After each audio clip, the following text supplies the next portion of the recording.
চলতি সপ্তাহের শুরুতে প্রেসিডেন্ট ডোনাল্ড ট্রাম্প যে নতুন এয়ারফোর্স ওয়ান উড়োজাহাজে চড়ে তুরস্ক সফরে গিয়েছিলেন সেটিকে ঘিরে নতুন করে নিরাপত্তা বিতর্ক তৈরি হয়েছে।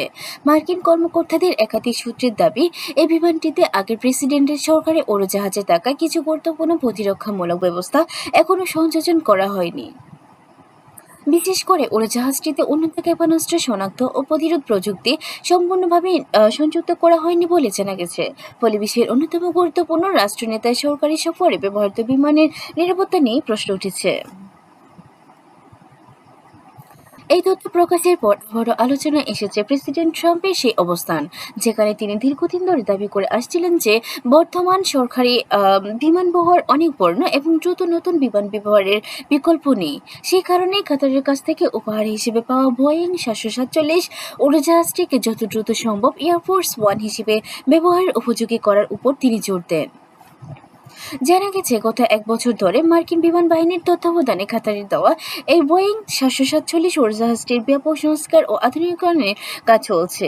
তবে সংস্কারের পরও এত প্রেসিডেন্টের নিরাপদ ভ্রমণের জন্য প্রয়োজনীয় সব ধরনের প্রতিরক্ষা ব্যবস্থা যুক্ত করা হয়েছে কিনা তা নিয়ে এখনও স্পষ্ট কোনো ব্যাখ্যা দেয়নি ট্রাম্প প্রশাসন। এই পরিস্থিতিতে মার্কিন কংগ্রেসের বেশ কয়েকজন আইন প্রণেতা প্রশাসনের কাছে আনুষ্ঠানিকভাবে ব্যাখ্যা চেয়েছেন। তাদের দাবি, প্রেসিডেন্টের সরকারি উড়োজাহাজে সর্বোচ্চ মানের নিরাপত্তা নিশ্চিত করা রাষ্ট্রের অন্যতম গুরুত্বপূর্ণ দায়িত্ব। তাই কাতারের দেওয়া এই বিমানটি সম্পূর্ণ নিরাপদ কিনা এবং এতে আন্তর্জাতিক মানের সব প্রতিরক্ষামূলক সংযোজন করা হয়েছে কিনা সে বিষয়ে জনগণের সামনে স্পষ্ট তথ্য প্রকাশ করা উচিত।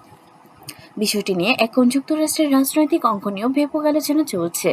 নিরাপত্তা বিশেষজ্ঞদের মতে, প্রেসিডেন্টের সরকারি উড়োজাহাজে কোনো ধরনের নিরাপত্তা ঘাটতি থাকলে তা শুধু ব্যক্তিগত নিরাপত্তার বিষয় নয়, বরং জাতীয় নিরাপত্তার সঙ্গেও সরাসরি সম্পৃক্ত।